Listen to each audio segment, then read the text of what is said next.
Literaturak bizitzak geruza asko dauzkala irakatsi dit. Adibidez, lehenengo planoan edo begi bistan dagoena erakargarria suertatu arren faltsua izan daitekeela eta egia maiz ezkutaturik dagoela.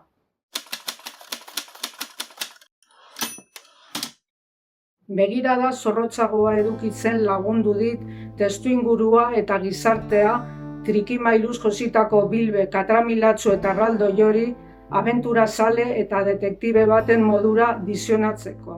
Horregaitik, zuhurrago jokatzen dut. Ikuspegi horri atxikita, sormen lanetan ere, geruzaz geruza mugitzen naiz mamiraino heldu ahal izateko, egiaraino.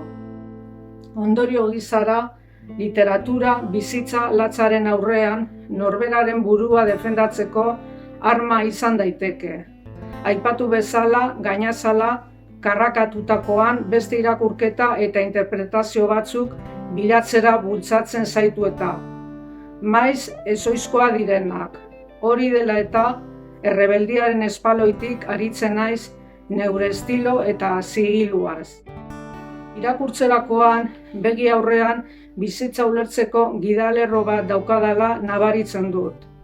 Izan ere, irakurtzea, aurreiritzia gainditu, iritzi propioak eduki eta mundu ikuskera zabalago izateko bultzagarria zait.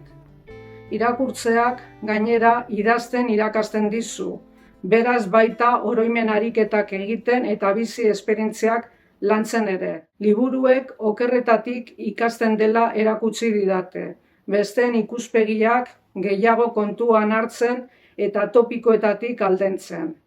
Azken hori ondo etortzen zait gaur egungo bizitzarako, non gehiegizko informazioez azaldatuta gauden. Liburuek jakin mina pizten digute. Horregaitik gozamenez irakurtzen dira. Genero literarioi dagokienean, ipuinetan ustekabeko amaierek eta trazu bakar batzuez zizelkatu eta ezaugarritutako pertsonaiek erakartzen naute. Antzerkian elkarrizketetan adiera jartzen dut, antzezpenaren beste osagaien gainetik. Alderdi literarioa gehiago interesatzen zait eta. Poesian lerro intensoek eta isiltasunek harrapatzen naute. Gainera, irakurtzen ari naizen poema liburu horrek une zailenetan bizitzan aurrera egiten laguntzen badit eta opari estetikoak igortzen badizkit, zer gehiago eska dezake. Liburu batean gehien bat bilatzen dudana mezua da, esanahia. Horrekin batera ideiak zorraraziko dizkidan edozein xehetasun edo iradokizunen zain egoten naiz.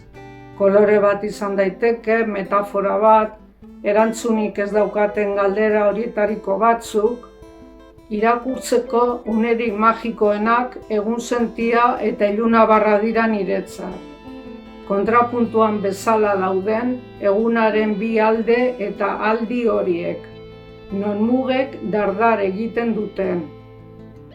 Irakurtzeak eta idazteak ere mugekin lanean dihardute.